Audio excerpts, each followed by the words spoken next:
Assalamualaikum warahmatullahi wabarakatuh.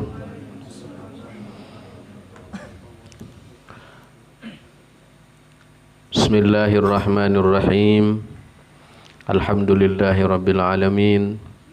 Allahumma salli ala sayyidina Muhammad wa alihi wa sahbihi wa sallim.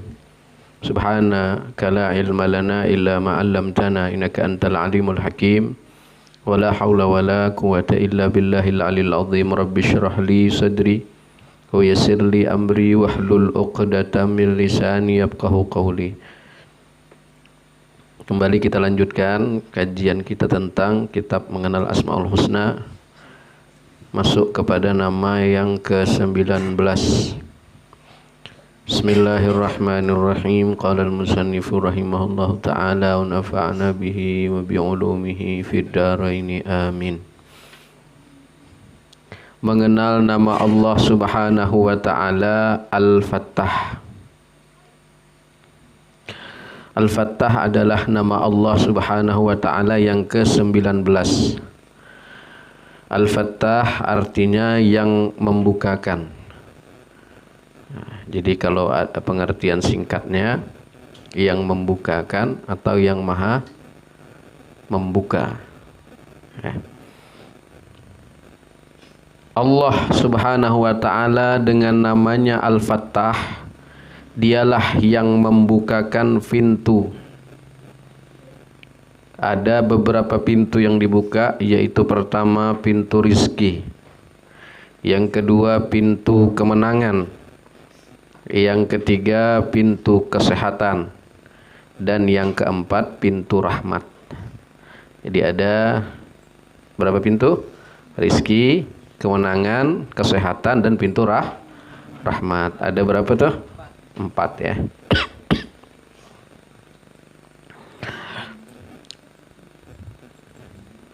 Al-Fattah atau Al-Fattah adalah Dia yang dengan inayahnya membuka segala perbendaharaan yang ada pada Allah Subhanahu wa ta'ala, dan dengan pertolongannya membuka segala yang sulit-sulit. Karena sesuatu yang tertutup dari perbendaharaan langit dan bumi adalah miliknya. Maka kita wajib beriman dan yakin bahwa hanya dialah yang dapat membuka segala perbendaharaan itu. Jadi Allah yang bernama Al-Fattah ini yang menggenggam, yang memiliki tentang perbendaharaan yang tertutup, dan beliaulah yang membukanya. Ya. Dalam hidup kita selalu berhajat agar dibukakan Allah Subhanahu wa ta'ala apa-apa yang muskil atau yang sulit dari pintu-pintu perbendaharaan itu, perbendaharaannya. Di antara perbendaharaan Allah Subhanahu wa ta'ala yang kita butuhkan agar dibukakan Allah Subhanahu wa ta'ala perbendaharaan itu, kita harus melaksanakan adab syarat-syaratnya. Barang siapa menghendaki dibukakan oleh Allah Subhanahu wa ta'ala pintu-pintu rezeki, maka hendaklah baginya berdoa dan berusaha dengan adab dan syarat-syaratnya. Yang pertama ya, barang siapa menghendaki, ya, itu adabnya dan syaratnya. Barang siapa menghendaki dibukakan oleh Allah pintu-pintu rezeki, maka hendaklah baginya berdoa dan berusaha dengan adab dan syarat-syaratnya. Kemudian barang siapa menghendaki dibukakan oleh Allah Subhanahu wa ta'ala pintu ilmu, ya, maka hendaklah baginya berdoa dan belajar dengan adab dan syarat-syaratnya. Kalau rizki, berusaha dan berdoa. Kalau ilmu, berdoa, belajar. Ya. Kemudian barang siapa menghendaki dibukakan oleh Allah SWT pintu kemenangan, maka hendaklah baginya berdoa bersungguh-sungguh mencapai kemenangan itu. Kemudian barang siapa menghendaki dibukakan oleh Allah SWT pintu rahmat, maka hendaklah baginya berdoa dan berbuat baik. Kalau pintu rahmat pengen dibuka oleh Allah, berdoa dan berbuat baik. Barang siapa menghendaki dibukakan oleh Allah SWT pintu kesehatan, maka hendaklah baginya berdoa dan menjaga pantangan. Menjaga pantangan ini mencegah daripada sakit. Kalau sudah sakit namanya mengobati. Jadi kita ini disuruh bepantang. Bahasa Banjar itu bepantang. Dulu saya pernah nanya sama Habibana, tapi ngomongnya face to face berdua. Habib Omar tuh kan dalam sehari itu, kata ceritanya Habib Omar bin Hafid, beliau kan melihat sendiri ya di Yaman. Sehari itu entah berapa titik pengajiannya. Mungkin 11 berapa gitu ya. Pokoknya sedikit waktunya istirahat. Selain itu ngisi pengajian. Saya tanya sama Habibana, Beb, apa rahasianya kalau nengok Habib Umar tuh bugar gitu badannya, sehat, padahal waktunya sedikit sekali untuk istirahat. Bahkan kata Habib, kalau tamu kadang datang sampai jam 2 malam, nanti subuh beliau duluan sudah duduk di tempat sholat tuh. Jadi kapan istirahatnya begitu nah. Dan kok beliau bisa tahan dan sehat gitu, apa rahasianya? Kata Habibana, rahasianya beliau itu kalau obat tidak ada pakai obat-obatan lah. Beliau rahasianya apa? Menjaga pola makan, pantang-pantangan tuh. Dulu saya pernah sekitar tahun berapa ya bawa ngantar Habib, gurunya Habib Mohsin juga ya, sebagai majelis guru di Darul Mustafa juga. Habib siapa namanya? Alwi Alidrus yang mirip Habib Umar tuh. Ngantar ke Jambi, ke beliau ceramah di Tungkal, kemudian ngantar ke Jambi di bandara. Beliau kena sakit gula. Kata Habib Mohsin, banyak orang Tarim itu, guru-guru banyak kena sakit gula. Tapi Habib Umar alhamdulillah sehat. Rahasianya apa? Menjaga pola makannya, pantang-pantangan, mengurangi makan-makan yang berlebih, yang manis-manis berlebih, yang kolesterol berlebih, itu dijaga sama beliau katanya. Makannya sedikit. Kata beliau, kata Habibana, beliau makan kambing, suka. Kalau makan daging kambing banyak beliau. Itu ceritanya ya. Jadi orang yang sehat itu menjaga diri dari pantangan-pantangan, artinya mengatur pola makan, jangan berlebihan. Mudah-mudahan kita semua ya, kita di Indonesia ini beda bang ya, makanan tuh enak-enak, apalagi di Tungkal nih, segala ditengok pengen makan gitu nah itu tadi ya. Kalau untuk sehat tadi apa?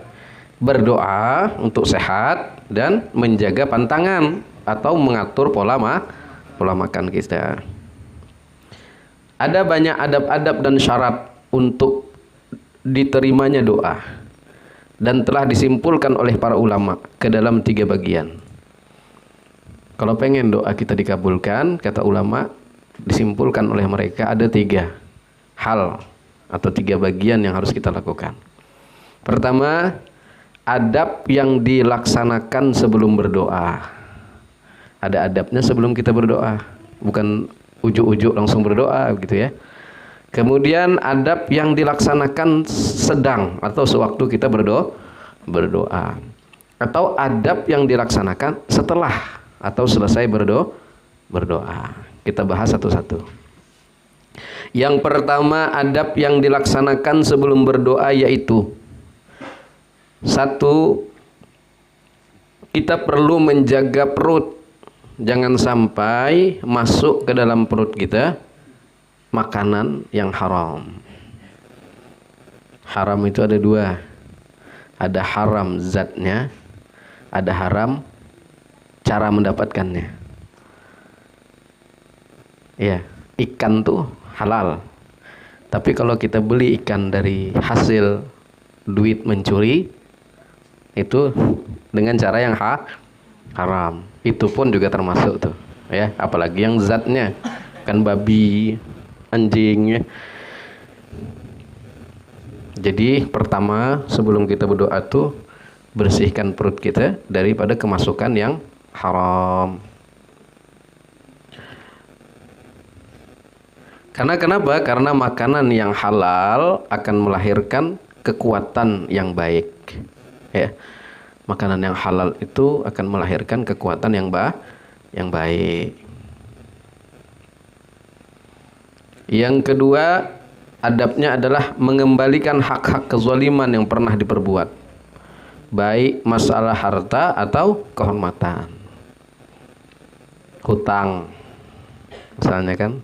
Tapi kalau belum bisa bayar, ya tidak apa-apa lah, ya dak. Yang penting ada niat, bah. Kita belum bisa, tidak bisa dipaksa-paksa, ya dak.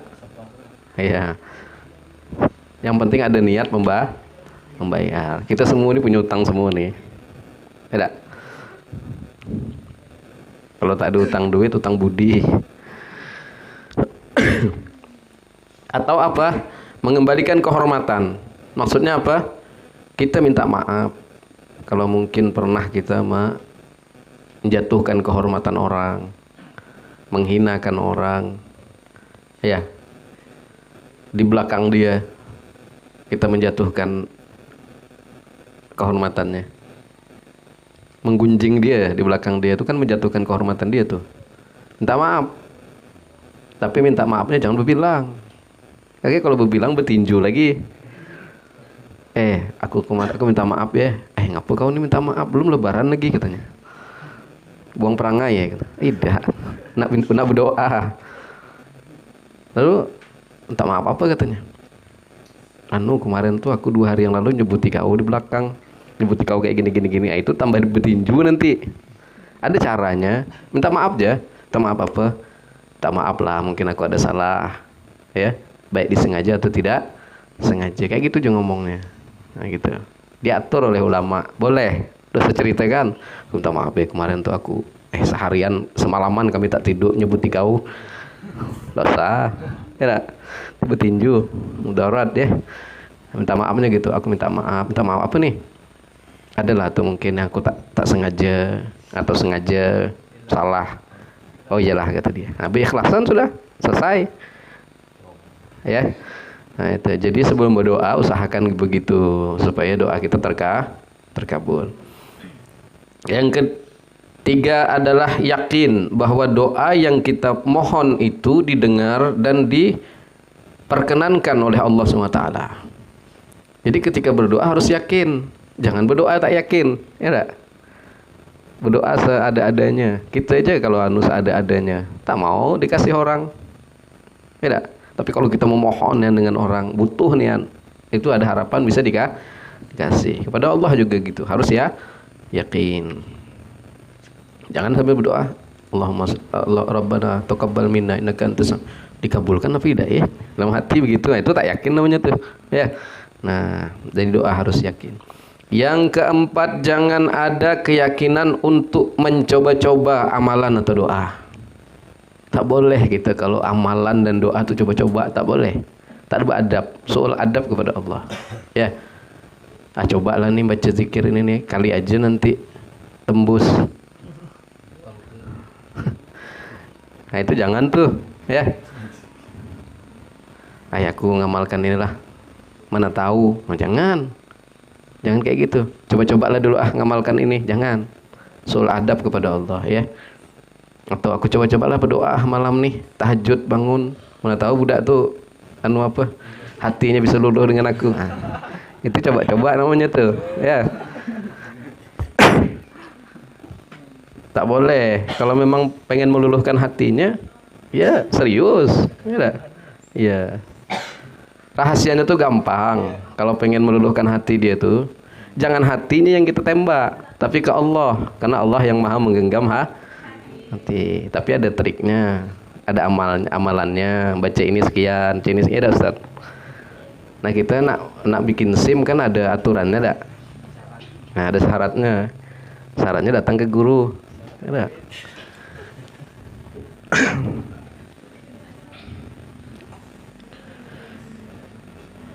Nah itu tadi ya.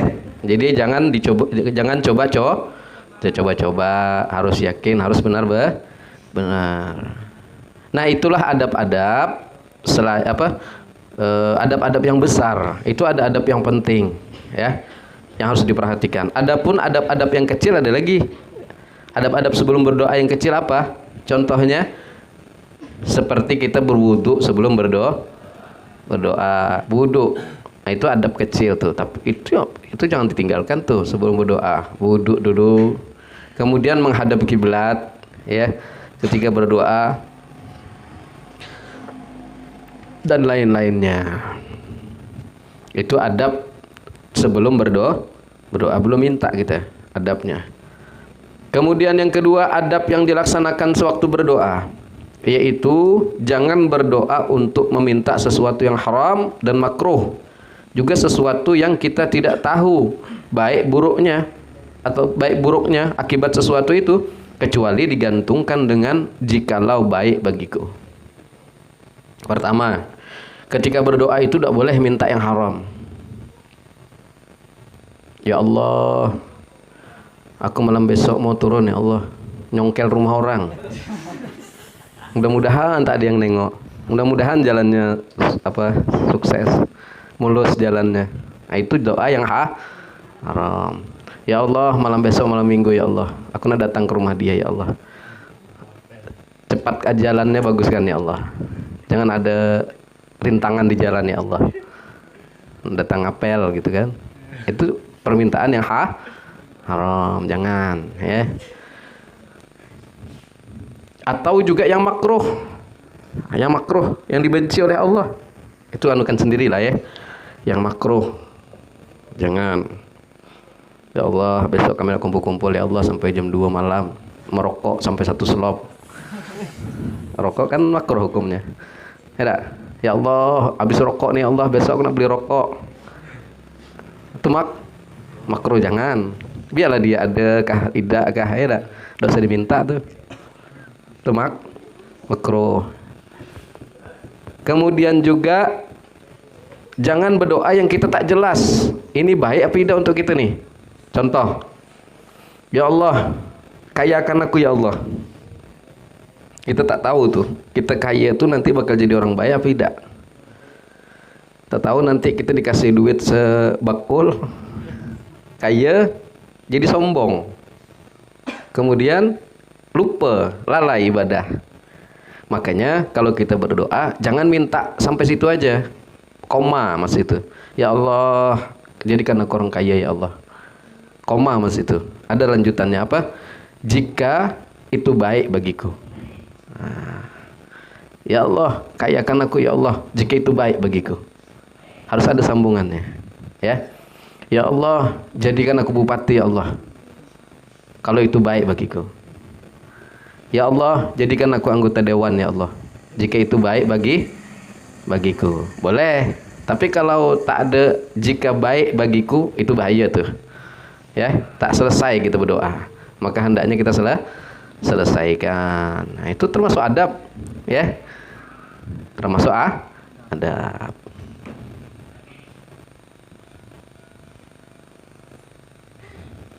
Kemudian ketika sedang berdoa dengan sungguh-sungguh dan i'tiqad yang benar, yaitu yakin bahwa tiada yang dapat memperkenankan doa selain Allah.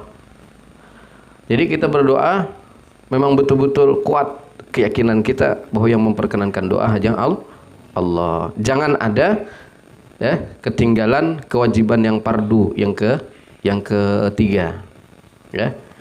Yang ketiga, jangan sampai ada ketinggalan yang fardu. Salat kita cuma 3 rakaat, 3 waktu. Nah, itu kan ketinggalan enggak tuh? 2 waktu udah tinggal. Ya. Yang sering ketinggal apa?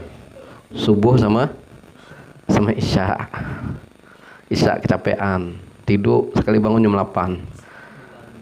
Keduanya hilang. Nah, kalau tertinggal yang sholat fardu tadi itu, berdoa kita kepada Allah, tak ada badab namanya tuh. Ya, kewajiban kita tidak kita laksanakan, tapi minta. Ya, begawe misalnya kita di rumah nih, sama bos. Kata bos masuk seminggu 5 kali, misalnya begitu kan. Masuknya cuma 3 kali misalnya. Minta itu dikasih tak? Dikasih sama bos, cuma adab tak ada. Sama kepada Allah juga. Kita minta, ya Allah, dikasih tak sama Allah? Mungkin dikasih sama Allah. Allah Maha Penyayang, tapi adab tak ada. Nah itulah, kalau untuk sedang berdoa, 3 itu yang perlu diperhatikan. Yang pertama, jangan meminta yang haram, yang makruh, dan yang kita tak tahu baik apa tidak untuk kita. Yang kedua, jangan kita tidak bersungguh-sungguh atau i'tikad yang benar.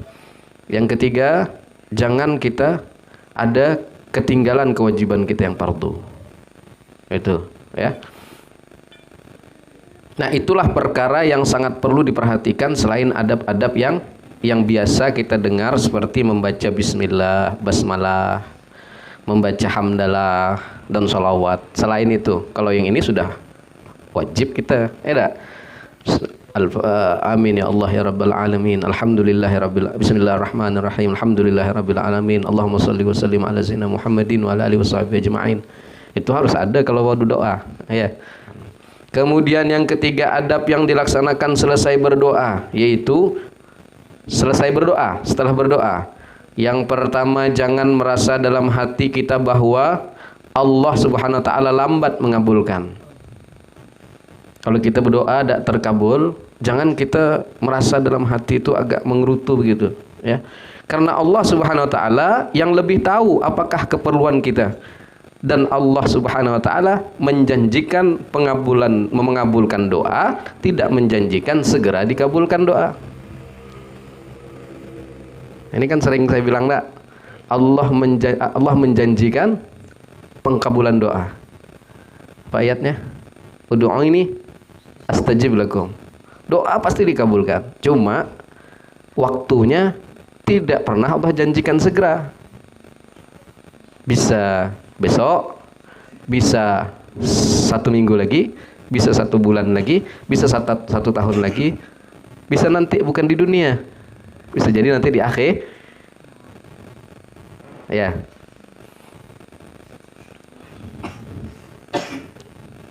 Di akhirat, ya, di akhirat. Jangan takut kalau kita tak dapat di dunia. Ya Allah, aku pengen nikah dengan orang tu ya Allah. Tak terkabul sampai mati, tak terkabul. Mungkin nanti di akhirat, ya. Rasulullah itu 2 kali bukan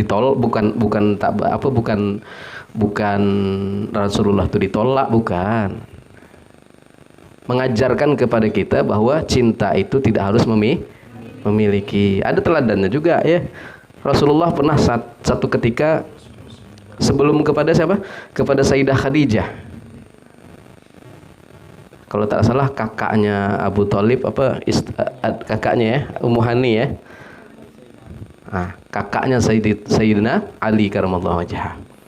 Rasulullah naksir, ya manusiawi, suka sama kakaknya Sayyidina Ali.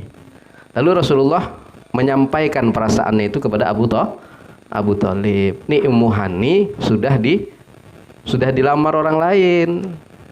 Cerita-ceritanya panjang ya. Cuman yang jelas sudah dilamar orang lain, tidak boleh lagi.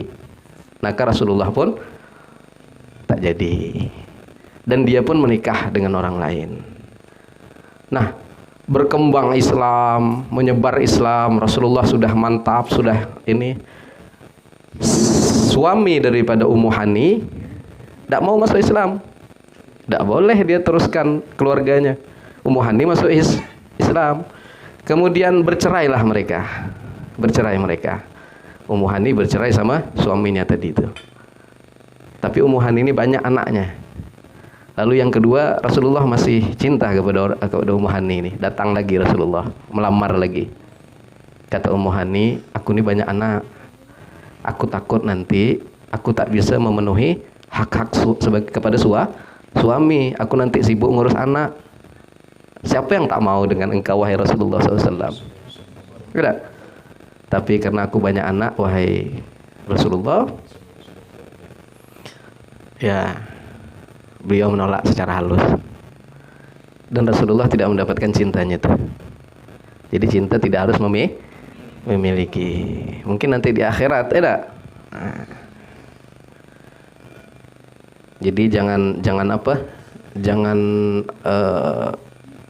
frustasi, jangan lebay, gitu dah. Santai aja.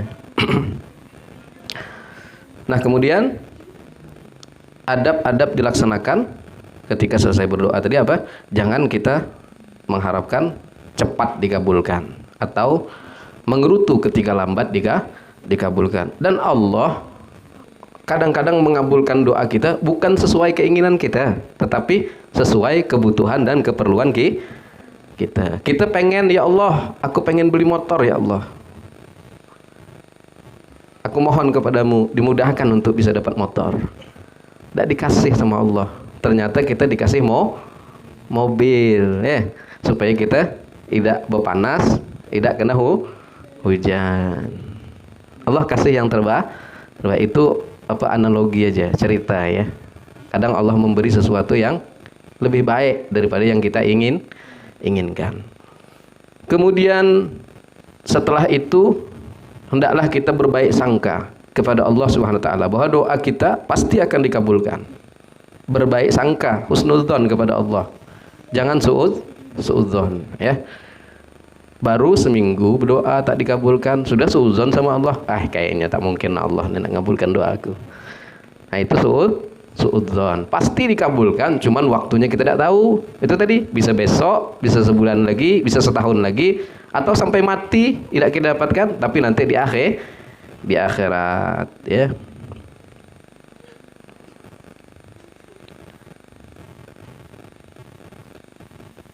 Kemudian, ya, setelah kita berdoa dengan adab dan tata cara, syarat agar dibukakan oleh Allah SWT pintu rizki, baru kita berusaha. Dan sebelumnya berusaha pun ada syarat-syarat yang harus kita kerjakan agar usaha kita diridhoi dan juga dibukakan pintu rizki oleh Allah Subhanahu wa taala. Ini pembahasannya nanti kita sambung ya pada pertemuan yang akan datang. Bahwa tadi kan ada 4 ya. Allah akan apa tadi itu, membukakan pintu rizki, pintu kemenangan, pintu kesehatan. Betul, saya kok lagi? Hah? Nah, diingat juga nih. Pintu rahmat ya. Pintu rahmat Allah. Nah, itu nanti satu-satu dibahas ya. Ada pintu rizki nanti bagaimana? Ya, ada ilmu nanti bagaimana? Pintu kesehatan bagaimana? Dan pintu rahmat bagaimana? Insyaallah kita akan bahas pada pertemuan yang akan datang. Insyaallah ini panjang ya. Bisa 4 kali pertemuan mungkin. Nama Allah Al-Fattah ini mungkin bisa 4 kali atau 3 kali pertemuan. Insyaallah wallahu alam bisawab. Al-Fatihah. Syaitanir rajim. Bismillahirrahmanirrahim. Alhamdulillahirabbil alamin arrahmanirrahim maliki yaumiddin.